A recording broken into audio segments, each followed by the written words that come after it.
नमस्कार, आपका बहुत बहुत स्वागत है 7 टीवी भारत पर। आज की खबर सुनकर आप चौंक जाएंगे, क्योंकि आज बात सिर्फ एक पार्टी की नहीं है। आज बात है उस लड़ाई की जो अंदर से सुलग रही थी और आज खुलकर सड़क पर आ गई है। जी हाँ, हम बात करने वाले हैं आम आदमी पार्टी की। आम आदमी पार्टी जो खुद को आम आदमी की आवाज कहती है, उसी पार्टी के अंदर आज एक ऐसा तूफान उठा है जिसे न केजरीवाल रोक पाए न कोई पार्टी का नेता। राघव चड्ढा पर पार्टी का एक्शन हो गया और राघव चड्ढा ने भी चुप रहने से इनकार कर दिया। तो आज हम बात करने वाले हैं बात की बात में 3 नामों की, अरविंद केजरीवाल, राघव चड्ढा और स्वाति मालीवाल की, और उस सवाल की जो हर दर्शक के मन में उठ रहा है, क्या आम आदमी पार्टी के अंदर कुछ टूट रहा है? पहले समझते हैं कि हुआ क्या है। आम आदमी पार्टी ने अपने ही नेता राघव चड्ढा के खिलाफ एक्शन लिया है। अब ये एक्शन क्यों हुआ, इसकी वजह क्या है और इसके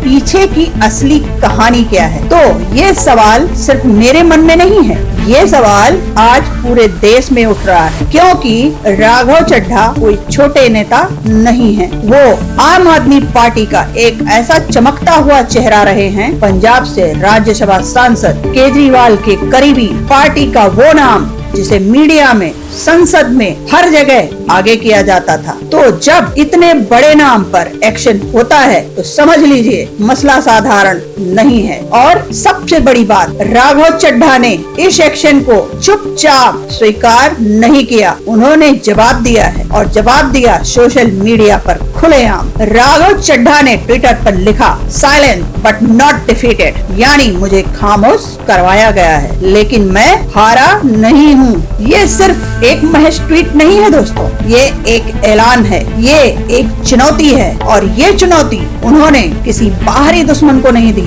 ये चुनौती उन्होंने अपनी ही पार्टी को दे दी है। जरा सोचिए, एक नेता जो अपनी ही पार्टी के एक्शन के बाद सोशल मीडिया पर जाकर कहे कि मेरी खामोशी को मेरी हार मत समझना, इसका मतलब क्या है? इसका मतलब है कि लड़ाई अभी खत्म नहीं हुई है। इसका मतलब है कि पर्दे के पीछे जो चल रहा है वो बहुत कुछ बड़ा है। और आज मैं आपको उस पर्दे के पीछे की कहानी को बताने आई हूँ। अब देखिए पार्टी ने क्या कहा। आम आदमी पार्टी के नेताओं ने राघव चड्ढा पर जो हमला बोला वो बहुत तीखा था। पार्टी की तरफ से कहा गया कि राघव चड्ढा डरते हैं, बीजेपी से डरते हैं, नरेंद्र मोदी सरकार से डरते हैं और इसीलिए वो कन्फ्रंटेशन से बचते हैं। और इसी बात पर एक वरिष्ठ नेता ने जो कहा वो सुनकर आप समझ जाएंगे ये लड़ाई कितनी गहरी है। उन्होंने कहा, जब अरविंद केजरीवाल जी गिरफ्तार थे, हम सब सड़कों पर थे, हम लड़ रहे थे, उन्हें घसीट घसीट कर थानों में ले जाया जा रहा था, कहीं नरेला में, कहीं बामना में, हम रोज सड़कों पर थे और आप तब लंदन में थे। अच्छा, लंदन वाली कहानी से एक बात और याद आई। आइए मैं आप सब लोगों को कुछ दिखाती हूँ। जो आम आदमी पार्टी के एक्स नेता रहे, मतलब पूर्व नेता रहे, सांसद रहे, उन्होंने राघव चड्ढा जी के इस एक्शन पर और उनके रिएक्शन पर क्या बोला है, आप खुद ही देख लीजिए। का वीडियो देखा, हम सब लोग अरविंद केजरीवाल जी के सिपाही हैं और हमने तो एक ही बात सीखी थी, जो डर गया समझो मर गया। हम सबको तो लोगों के मुद्दे उठाने थे, सरकार की आंख में आंख डाल के। पिछले कुछ दिनों में हमने देखा, जो भी कोई सीरियस मुद्दे सरकार के खिलाफ उठाता है, सरकार से प्रश्न पूछता है, लोगों की बात करता है, सरकार डिक्टेटर की तरह उसको तमाम सोशल मीडिया पर बैन कर रही है। चाहे वो ट्विटर हो, चाहे वो फेसबुक हो, चाहे वो यूट्यूब हो, सब जगह बैन किया जा रहा है। एफआईआर दर्ज कराई जा रही है, मुकदमे किए जा रहे हैं। सरकार को इससे कोई फर्क नहीं पड़ता कि कोई सॉफ्ट पीआर अपनी पार्लियामेंट में करे, क्योंकि पार्लियामेंट में एक छोटी सी पार्टी का बड़ा लिमिटेड टाइम होता है। उसमें अगर कोई समोसों की बात उठा रहा है तो उससे जरूरी है कि देश के बड़े मुद्दों की बात उठाए। पूरे देश में हमने देखा, हर राज्य में चुनाव से पहले सही लोगों के वोट काटे जाते हैं और नकली और झूठे वोट बना के सरकार पूरी बेईमानी के साथ सिस्टम पे कब्जा करके चुनाव जीत रही है। वेस्ट बंगाल में भी यही हो रहा है। अभी सारे विपक्षी पार्टियों ने सीईसी को इम्पीच करने के लिए मोशन लाना चाहा, आपने उसको साइन करने से मना कर दिया। जब भी कोई मुद्दा हो जिसके ऊपर अपोजिशन वॉकआउट करती है, आप वॉकआउट नहीं करते हैं। पिछले कई अरसे से मैंने देखा, आपने कोई भी मुद्दा सदन में नहीं उठाया जिसमें आपने प्रधानमंत्री या भारतीय जनता पार्टी की सरकार से प्रश्न किया हो। ऐसे डर की राजनीति कैसे चलेगी? तो आगे बढ़ते हैं वरिष्ठ नेता के सवालों पर जो उन्होंने राघव चड्ढा जी से किया था। आपने हमें बताया कि आंख का ऑपरेशन है, इसीलिए लंदन गए हैं। हमने मीडिया को बार बार कहा कि राघव चड्ढा डरे नहीं हैं, उनकी आंख में प्रॉब्लम है। तो आपने ये सुना भी देखा भी, अब आप डिसाइड करिए। लेकिन राघव जी, आज मेरे मन में भी ये सवाल आ रहा है कि जब अरविंद केजरीवाल जी गिरफ्तार हुए तब भी आप बीजेपी से डर गए, मोदी जी से डर गए और डर के लंदन भाग गए। ये आरोप बहुत गंभीर है और ये आरोप किसी विरोधी पार्टी ने नहीं लगाया, ये आरोप उनकी अपनी पार्टी के लोगों ने लगाया है। अब राघव चड्ढा ने पार्टी के इन आरोपों का जवाब दिया। उन्होंने साफ कहा, आम आदमी पार्टी को मेरा संदेश है, मुझे खामोश किया गया है लेकिन हारा नहीं हूँ। और उन्होंने ये भी संकेत दिया कि ये खामोशी अस्थायी है, यानी तूफान आने वाला है। जब कोई नेता इस तरह खुलकर सोशल मीडिया पर अपनी ही पार्टी को संदेश देता है तो इसका मतलब साफ है, बातचीत बंद हो चुकी है और अंदर की बात अब बाहर आ रही है और लड़ाई अब खुले मैदान में है। तो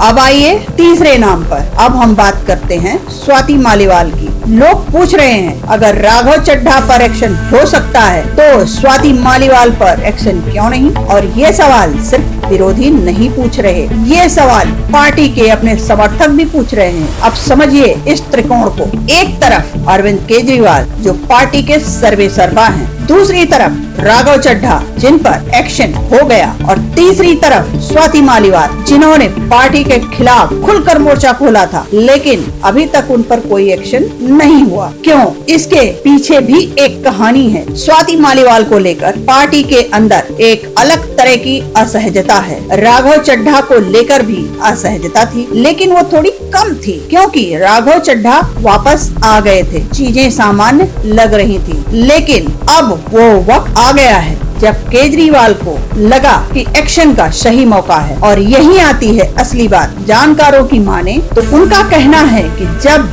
लोअर कोर्ट ने अरविंद केजरीवाल को शराब घोटाले में दोषी नहीं माना, यानी एक तरह का क्लीन चिट मिला, तो उसके बाद से केजरीवाल का आत्मविश्वास बढ़ा और उसी के बाद से राघव चड्ढा के खिलाफ एक्शन की प्रक्रिया शुरू हो गई। यानी जब तक केजरीवाल खुद कानूनी दबाव में थे तब तक पार्टी के अंदर कोई बड़ा एक्शन नहीं हुआ, लेकिन जैसे ही उन्हें राहत मिली उन्होंने अंदर की सफाई शुरू कर दी और सफाई की शुरुआत हुई राघव चड्ढा से। ये राजनीति है और राजनीति में समय बहुत मायने रखता है। अब मैं आपसे एक सवाल पूछती हूँ, आपके हिसाब से क्या राघव चड्ढा पर हुआ एक्शन सही है या क्या ये पार्टी के अंदर की राजनीति है? नीचे कमेंट में जरूर बताइए। आप कमेंट करिए और चैनल को जरूर सब्सक्राइब करिए। अब असली सवाल पर आते हैं, क्या आम आदमी पार्टी टूट रही है? क्या वो पार्टी जिसने 2012 में एक आंदोलन से जन्म लिया, जिसने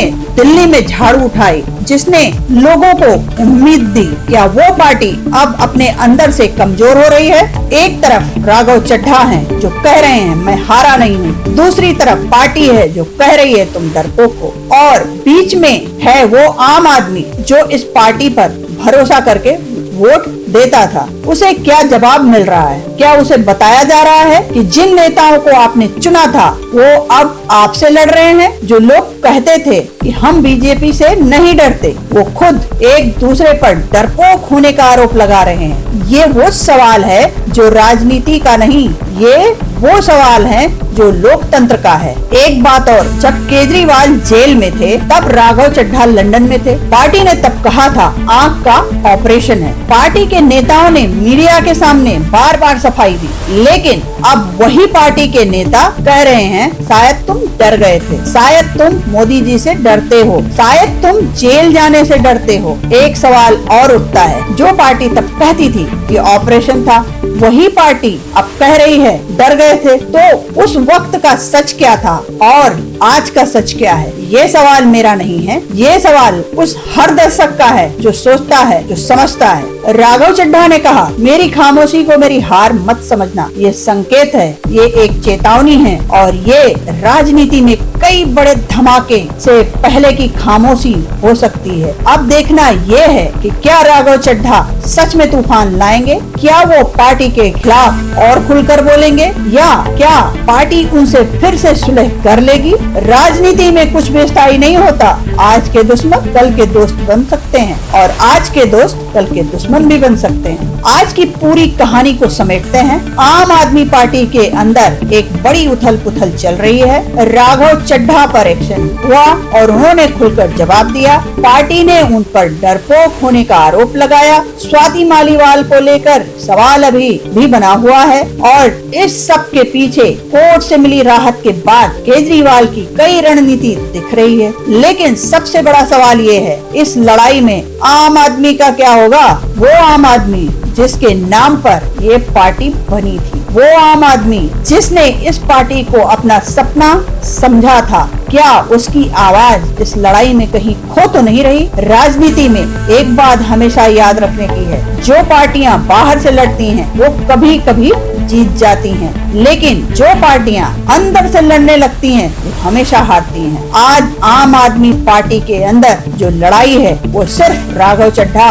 और केजरीवाल की नहीं है, ये लड़ाई है उस भरोसे की जो करोड़ों लोगों ने इस पार्टी को दिया था और भरोसा एक बार टूटे तो जुड़ने में बहुत वक्त लगता है। राघव चड्ढा ने कहा, मैं हारा नहीं हूँ, केजरीवाल ने कहा एक्शन हो गया और इस लड़ाई के बीच आम आदमी सोच रहा है मेरी आवाज कहाँ गई। ये था आपका अपना शो बात की बात और आप देख रहे थे 7 टीवी भारत। हम फिर मिलेंगे अगले एपिसोड में। देखते रहिए 7 टीवी भारत। मैं हूँ सुमन शुक्ला। जय हिंद।